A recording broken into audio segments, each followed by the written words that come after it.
ሰላም ጤና ይስጥልን ውድ የቻናላችን ተከታታዮች የፕሮግራማችን ቤተሰቦች ይህ አብዲራዋ ቲዩብ ነው። ከ24 ሰዓት እረፍት በኋላ በድጋሚ በዕለተ አርብ ሌላኛው ፕሮግራማችን በድጋሚ ወደ እናንተ መተናል። ከዚህ ፕሮግራም ቀደም ብሎ በብራድሊ ባርኮላ ወደ ሊቨርፑል የሚያደርገውን ዝውውር በመጨረሻም ስምምነት ላይ መደረሱን ተከትሎ ያንን ስምምነት በተመለከተ ወደ እናንተ የተወሰኑ ሀሳቦችን ሰፋ አድርገን አነሳን።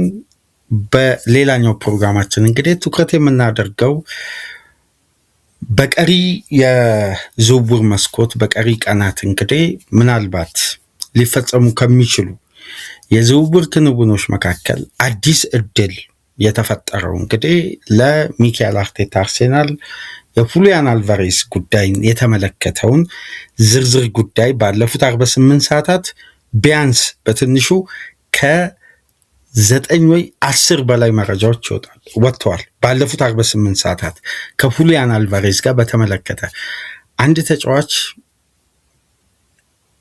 አንሴትል መሆኑን ከሚገልጹ ጉዳዮች መካከል በሰዓታት በቀናት ልዩነት በፍጥነት መረጃዎች ሊክ እያደረጉ ከክለቡም በኩል ከፈላጊዎቹም በኩል መረጃዎች የሚወጡ ከሆነ የዛ ተጫዋች የቆይታ ጉዳይ ትልቅ ጥያቄ ውስጥ ገብቷል ማለት ነው። አንደኛ ያ ተጫዋች በክለቡ ያለውን ቆይታ በጽናት በፍላጎት በደስታ በልዩ ተነሳሽነት ለክለቡ ለማበርከት ብቁ ካልሆነ የተለያዩ ምክንያቶች እየተፈጠሩ ከማሽዴ ጨዋታ ስብስብ ከስኳድ ውጪ የሚሆን ከሆነ ተጫዋቹ በሜዳ ላይ ባለበት ወቅት ስብስብ ውስጥ ተካቶ የሚያሳየው ሪያክሽን ደግሞ አጥጋቢ ካልሆነ የበለጠ የጉዳዩን ውስብስብነትና ከባድ መሆንን በግልጽ እያሳዩ ይመጣሉ። ከምንም በላይ ግን የአንድ ተጫዋች በአንድ ቡድን ውስጥ የመቆየት ዋስትና በእጅጉ ጥያቄ ውስጥ ከሚከቱ ጉዳዮች መካከል አንደኛው የደጋፊው በተጫዋቹ ላይ ያለው እምነትና ፍላጎት ማጣት የበለጠ የተጫዋቹ መልቀቅ እውን ሊያደርጉ ከሚችሉ ጉዳዮች መካከል ግንባር ቀደም ተደርጎ ይነሳል። ደጋፊው በጽናት ተጫዋችን አባብሎ ተጫዋችን አግባብቶ ለማቆየት ከጎኑ መሆኑን ማሳየት ሲጀምር ተጫዋቹም ይሸነፋል ይባላል። አንዳንዴ ደግሞ ተጫዋቾች ከሚወዳደሩበት ሊግ አንጻር እነሱ የሚገኙበትን ክለብ ስታንዳርድና የተፎካካሪ ክለቦችን ስታንዳርድ ተመልክተው ከፍ ወዳለ ክለብ መዘዋወር ሲፈልጉ ደግሞ ሁኔታዎች የበለጠ አመቺና በር ለመክፈት እንደነዚህ አይነት ክላስ ያላቸው ወርልድ ክላስ ተጫዋቾችን በቀላሉ ዝውውሮች ስለማይደረጉ እስከ መጨረሻ ቀናት ድረስ መብቴ እንዲበጅላቸው አሰልቺ በሆኑ ጉዳዮች ይቆያሉ። አሁን የሁሊያን አልቫሬዝ ጉዳይ በመጨረሻም ወደሆነ ስቴጅ ወደሆነ መብቴ የተደረሰ ይመስላል። መብቴ ስላችሁ በጣም ከባድ ከኮንትራቱ ባለቤት ክለብ በላይ ሲሆን አንዳንድ ነጥቦች አስገዳጅ ቅድመ ሁኔታ ውስጥ ለመግባት ይገደዳሉ። አስገዳጁ ቅድመ ሁኔታ ደግሞ አንዳንዴ ክለብ በራሱ ፍላጎትን ደግሞ የበለጠ ቅድሚያ ይሰጣል። የራሱን ፍላጎት ለማስከበር ይጥራል። እነዛ ጉዳዮች ደግሞ የግድ ተጫዋቹ ስለፈለገ ብቻ አንድ ነገር ተፈጻሚ እንዳይሆን ዳይሬክሽኖችን መንገድ በማስያዝ ሁኔታዎችን ለመቀየር ጠንከር ያሉ ጥረቶች ደግሞ ይደረጋሉ። አሁን እንደሚወጡት መረጃዎች ከሆነ ይሄ ፕሮግራም ወደ እናንተ ተሰናድቶ እስከሚደርስበት ሰዓት ድረስ ባሉ ተጨባጭ የሁሊያን አልቫሬዝ መረጃ መካከል አንደኛውና ትልቁ ጉዳይ የማሪያ ጊል ጋዜጣዊ መግለጫ ነው። የሲኢኦ የአትሌቲኮ ማድሪድ ስራ አስፈጻሚ በቅርቡ የላሊጋው አስተዳደር ኮሚቴ ውስጥ ለእጩነት የቀረቡ የአትሌቲኮ ማድሪድ ስራ አስፈጻሚ የሰጡት ጋዜጣዊ መግለጫ ነው። መግለጫው እንደሚለው ከሆነ ትልቁ የክለቡ ፍላጎት ወይም የክለቡ ምኞትም ሀሳብም ፕላንም ከሆነ ሁሊያን አልቫሬዝን ይዞ መቀጠል ነው። ግን አብረን በጋራ ተስማምተን መቀጠል የማይቻልበት ደረጃ ደግሞ ከደረስን ለመሸጥ ሁኔታዎችን ማመቻቸት። ግን ይሄ በግለሰብ ደረጃ የኔ ምኞት አይደለም። ግን ሁኔታዎች ካስገደዱ ደግሞ እንደነዚህ አይነት ጉዳዮችን አምነን ተቀብለን ለመሸጥ ልንገደድ እንችላለን አሉ። ወዲያው አጠፉትና ግን በጭራሽ ለስፔን ኦፖነንቶች አንሸጥም፣ በተለይ ለፉትቦል ክለብ ባርሴሎና ሁሊያን አልቫሬዝን አንሸጥም ብለው አቋማቸውን ገለጹ። ከትናንት በስቲያ ከተመለከታችሁ መረጃዎችን ዜሮ ቻንስ የምትለው ቃል የስፔን ሚዲያን ጠቅላላ ከማርካ ጀምሮ እስከ ሞንዶ ዲፖርቲቮ ከዳሪዮ አስ እስከ ዳሪዮ ስፖርት ድረስ የስፔን ታላላቅ ጋዜጦች የህትመት ውጤቶችን ከዋናው ከተማ እስከ ካታሎኒያ ድረስ ሙሉ ሽፋን አግኝቶ ትልቅ መወያያ ርዕስ ነበር። ተጫዋቹ እንደምታውቁት ፍላጎቱ 100% ወደ ባርሳ መዘዋወር ነው። ግን እስቲ ይህንን ጉዳይ ከመጀመሪያ ስቴፕ ጀምሮ ልብ ብላችሁ ከተመለከታችሁ መንገዱን አቅጣጫ ያሳተው ሂደት የተፈጠረው አሁን ላይ መረጃዎች እንደሚያሳዩት ከሆነ የጁን 20 ስምምነት ይመስለኛል። የጁን 20 ስምምነትን የሪያል ማድሪድ የዝውውር ታክቲክ ሂደቶችን ሁሉ ውስብስብ ያደረገ ይመስለኛል። ምን የሚል መመዘኛ ተቀመጠ መሰላቸው አድማጮች? አሁን ወደ አርሴናል ሂደቶቹ እንዴት እያዘነበሉ እንደመጡ ከመጀመሪያው ከጥንስሱ ለማንሳት ያክል ነው። ይህን ተጫዋች የማስፈረም ሰፊ እድል አሁን ለሚካኤል አርቴታ አርሴናል ሳይፈጠር እንዳልቀረ ነው የስፔን ሚዲያ እየዘገበ የሚገኘው። ይሄ እንዴት ሊፈጠር ቻለ? ሁኔታው በጁን 20 ለሁሊያን አልቫሬዝ ተወካዮችና ለፈላጊዎቹ አንድ ስቴትመንት በአደራዳሪ አካላት አማካኝነት አትሌቲኮ ማድሪድ ይፋ ያደርጋል። ይሄ መች ነው? የዝውውር መስኮቱ በተከፈተ የመጀመሪያ ቀን በጁን 20 ከዓለም ዋንጫ በፊት ይሄ ተጫዋችን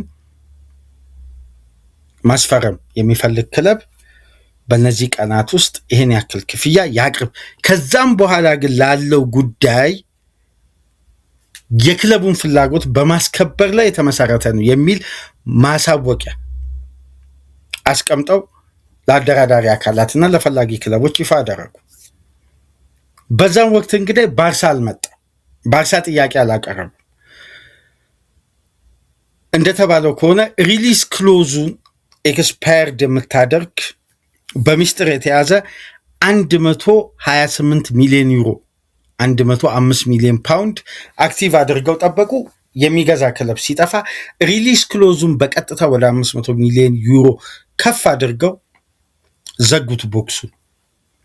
አትሌቲኮ ማድሪዶች ልክ ያቺ ቀን ኤክስፓየርድ እንዳደረገች ማድሪድ ባርሳ 100 ሚሊዮን ዩሮ ይዞ መጣ፣ 86 ሚሊዮን ፓውንድ።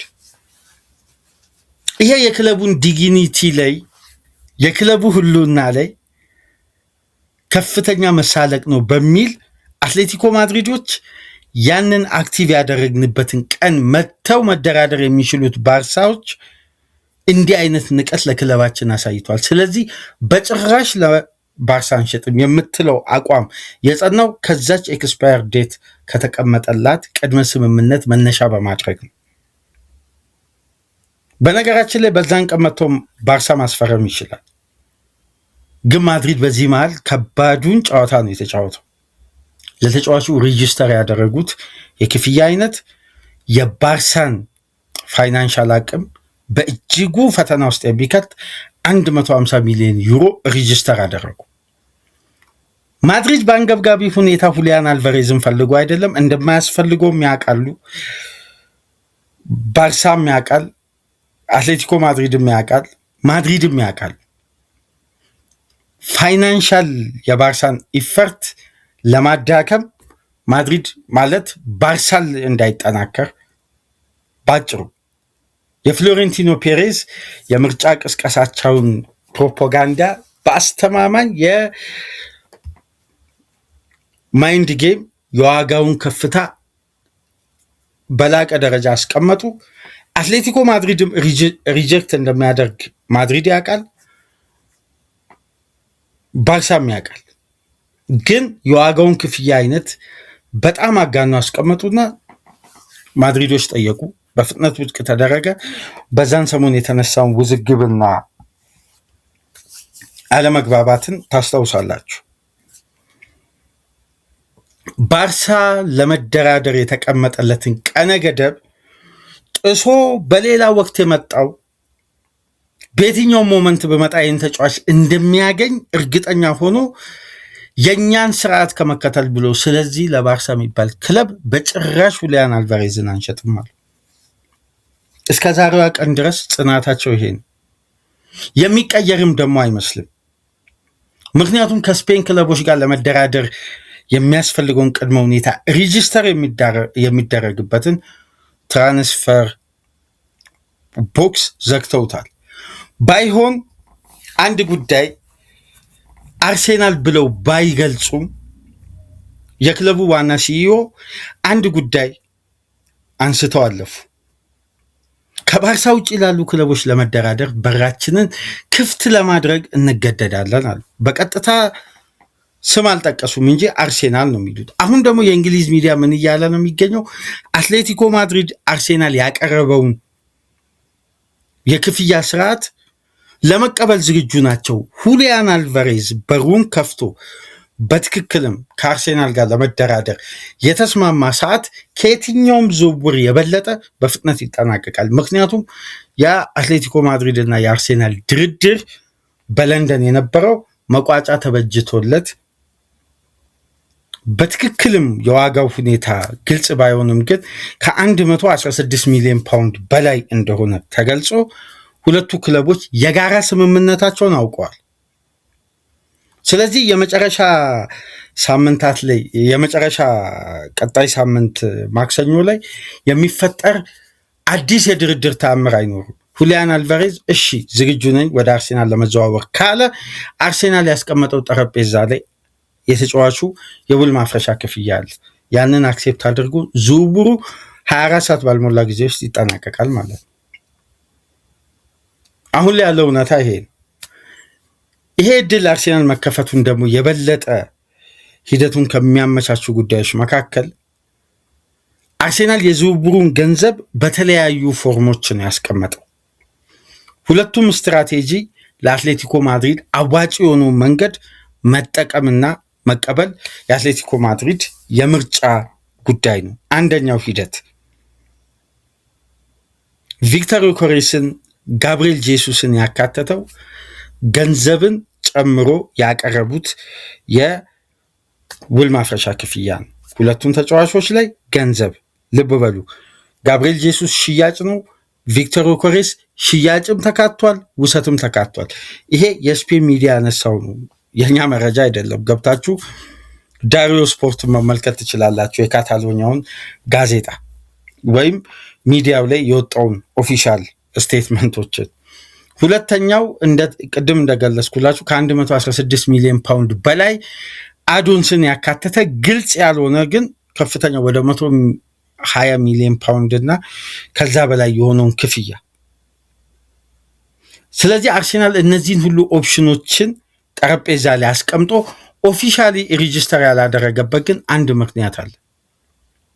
ከሁሊያን አልቫሬዝ ትክክለኛ ቀጥተኛውን የሆነ ፍቃድ እስከሚያገኝ ድረስ አርሴናል ግን እስከ መጨረሻ ቀን ድረስ ሰዓቷ እስከምትዘጋ ድረስ በተጠንቅቅ የዚህን ተጫዋች ሁኔታ በቅርበት እየተከታተለ ይጠብቃል። አሁን ግን ተስፋው የበለጠ ወደ አርሴናል መንገድ ጠረጋ የተጀመረ ይመስላል። ምክንያቱም በጭራሽ የአትሌቲኮ ማድሪድ ኃላፊዎች እኮ ግልጽ የሆነ እውነት አስቀመጡ። ዜሮ ቻንስ፣ አንድም ቻንስ የለም፣ አንደራደርም። እዚህ ላይ ደግሞ እሳቱን ያባባሰው ሁሊያን አልቫሬዝ ነው። በተጨማሪ አትሌቲኮ ማድሪድ ያለፈው ሳምንት በነበረው የላሊጋ ከትናንት በስቲያ በነበረው የላሊጋ ጨዋታ በራሱ ፍቃድ ከክለቡ ቀረ። ድጋሚ ለአትሌቲኮ ማድሪድ አልጫወትም አለ። ከጨዋታው በፊት ግን አትሌቲኮ ማድሪድ አንድ መግለጫ አውጥቶ ነበር። እንግዲህ ክለቦች እንዲህ አይነት አስተያየት ማውጣት የተለመደ ነው።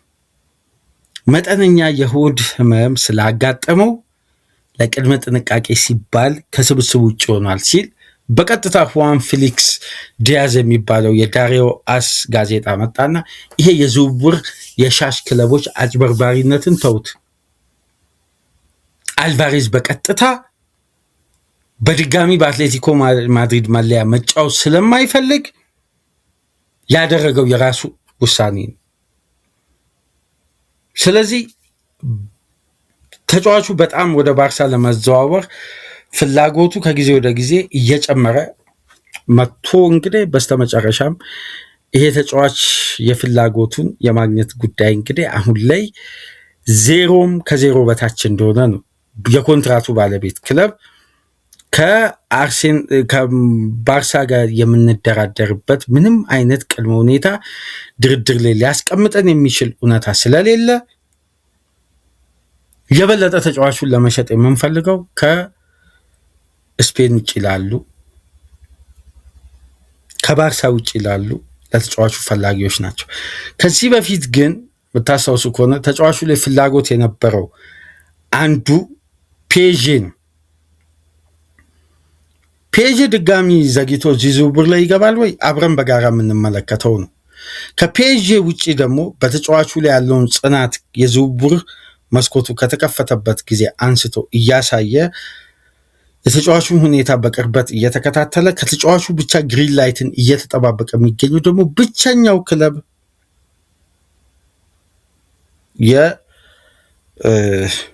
የእንግሊዙ የሚካኤል አርቴታ አርሴናል ነው። ስለዚህ አሁን በዝውውሩ ላይ በቀጥታ ተሳትፎ ለማድረግ አርሴናል በተጠንቀቅ እየጠበቀ የሚገኘው የሁሊያን አልቫሬዝን ጉዳይ በቀጥታ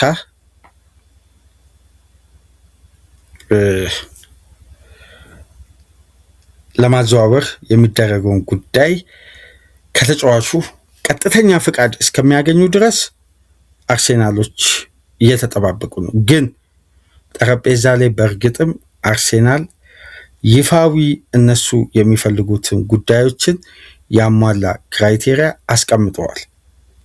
በተለያየ አማራጭ ያንን ይቀበላሉ አይቀበሉም አብረን በጋራ የምንመለከተው ነው። እንደውም ጉዳዩን ከአባባሱ ጉዳዮች መካከል የትናንትናውንም ትሬኒንግ ሁሊያን አልቫሬዝ በራሱ ፍቃድ ከትሬኒንግም ቀርቷል። ይሄ ተጫዋች እስካልተዘዋወረ ድረስ በድጋሚ በአትሌቲኮ ማድሪድ መለያ ይታያል የሚለው ነገር እንግዲህ ከባድ ሁኔታ ውስጥ የገባ ይመስላል። የበለጠ ግን እድሉም አጋጣሚውም በሩም በአስተማማኝ ሁኔታ እየተከፈተ የሚገኘው ለሚካኤል አርቴታ አርሴናል ነው። ምክንያቱም ባርሳ ይህን ተጫዋች ላዘዋውር ቢል እንኳን አሁን አርሴናል ያቀረበውን አይነት ኦፈር ሊከፍል አይችልም።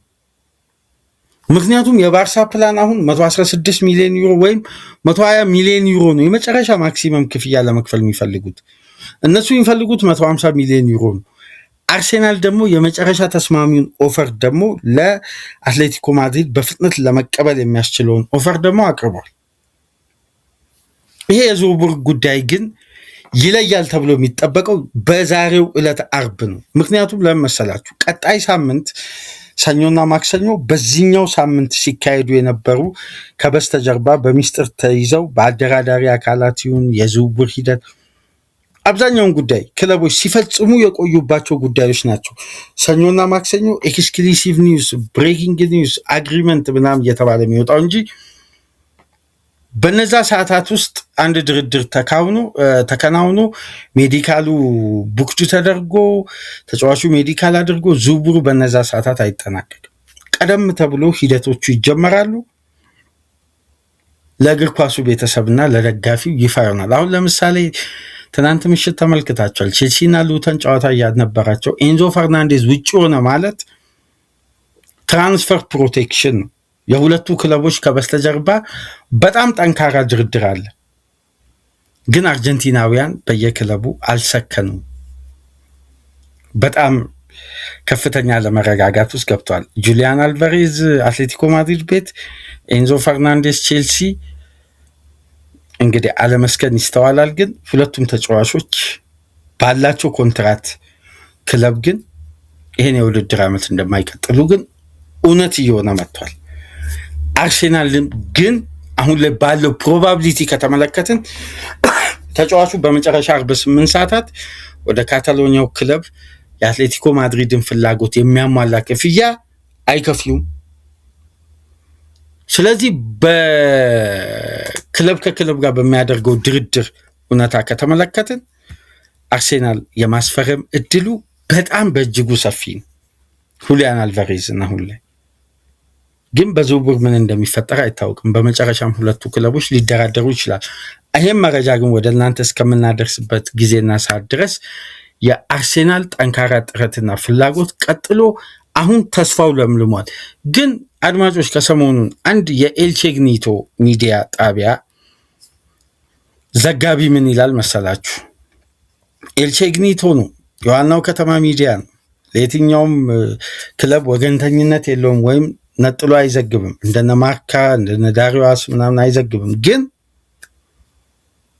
ይሄ ሚዲያ እንደሚለው ከሆነ የአርቴታንና የአርሴናል ስታፎችን ቀጥተኛ ስልክ የሁሊያን አልቫሬዝ ተወካዮችና ሁሊያን አልቫሬዝ ስልካቸውን አልመለሱም የሚል ወይም ስልኩን አላነሱም የሚል መረጃ አውጥቷል።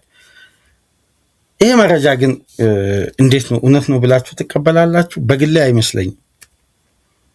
ምክንያቱም ተጫዋች የፈላጊ ክለቦችን ፕሮፖዛልና ፕሮጀክት ለማድመጥ ስልክ አያነሳ የሚለው ጉዳይ እንኳን ብዙ አሳማኝ አይደለም። ባይሆን ተነጋግሮ ተደራድሮ በጣም አመስግኖ ግን ፍላጎቱን በግልጽ ለጠየቀው ክለብ አሳውቆ የዝውውሩን ምርጫ ያሳውቃል። ምክንያቱም ፕሮፌሽናሊዝም የሚባለው አንደኛው ስነ ምግባር እኮ ይሄ ነው። የአርቴታን ስልክ አላነሳ የሚለው ጉዳይ እሱን እንኳን ተውት፣ እውነት አይመስለኝም። ያውም በተደጋጋሚ ነው የሚለው የኤልቼግኒቶ ሪፖርተር አይመስልም። ባይሆን አንስቶ ፍላጎቱን በግልጽ ሊያስቀምጥ ይችላል። ታዲያ አርሴናል ለምን ከአትሌቲኮ ማድሪድ ጋር እዚህ ርቀት ድረስ ይደራደራል? በሁሊያን አልቫሬዝ ዙሪያ አይደራደርም። ከተጫዋች በኩል አንድ ፍንጭ ሳያገኝ አንድ ክለብ እዚህ ርቀት ድረስ ትልቅ እኮ ዋጋ ነው የሚከፍለው አርሴናል። ማርቲኔሊን አልተካም። በአግባቡ ቀሪ ቀናትና ሰዓታት ጊዜያትን ከተመለከታችሁ ክንውኖችን ለማጠናቀቅ ተገቢው ጊዜ ላይ ስለሚገኙ ጊዜ እንዲያጥርባቸው አይፈልጉም ለሌሎች ዝውውሮች። ስለዚህ ይሄን ያክል ርቀት አርሴናልም አይጓዝም። ስለዚህ ያ መረጃ እንኳን በብዙ ሶሻል ሚዲያ እየተዘዋወረ መሆኑን ስለተመለከትኩ ነው። እውነተኛ መረጃ አይመስለኝም። በእርግጥ የሚዲያው የመረጃው ምንጭ በጣም የታመነ ነው። ኤልቼግኒቶ አስታውሱ፣ ቪኒሲየስ ጁኒየር ወደ አርሴናል እንደማይዘዋወር ከ24 ሰዓት በፊት ያ ይፋዊ የሁለቱ ወገኖች ድርድርና የኮንትራት ስምምነት ይፋ ከመውጣቱ በፊት እውነታውን በግልጽ ያስቀመጠው ሚዲያ ማለት ነው።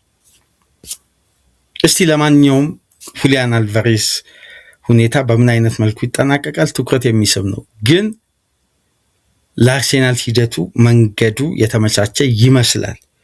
እስቲ በምን አይነት መልኩ ይጠናቀቃል? አብረን በጋራ ለአርሴናል ግን ሰፊ እድል እየተፈጠረ ያለ ይመስላል። ከአትሌቲኮ አቋም ተጫዋቹም በክለቡ አቋም ተስፋ መቁረጡን የሚያመላክቱ ጉዳዮች እየወጡ ነው።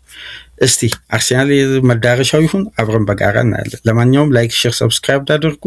ከሀገር ውጭ የምታደምጡ ድጋፍ አድርጉ። ከዚህ ፕሮግራም በመቀጠል ኤንዞ ፈርናንዴዝ ወደ ሲቲ፣ ዲቦ ማርቲኔዝ ወደ ቼልሲ፣ ኤለማን ኒንጃዬ የአርሴናል የረጅም ጊዜ ፕላን የነበረው የኤቨርተኑ ዊንገር ደግሞ ማንቸስተር ሲቲ ሊወስደው ቅድመ ሁኔታዎች ላይ እየተደራደረ እንደሆነ መረጃ ወጥቷል። የሁሉንም ክለቦች የዝውውር መረጃዎችን በ15 ደቂቃ የምንመለከትበትን ፕሮግራም ይዘላችሁ እንመጣለን። ከ24 ሰዓት በኋላ በድጋሚ ስለመጣን በደንብ ላይክ እያደረጋችሁ ፕሮግራማችንን ተደራሽነቱን ከፍ አድርጉ። ሳትርቁ ጠብቁን። ሰላም ቆዩ።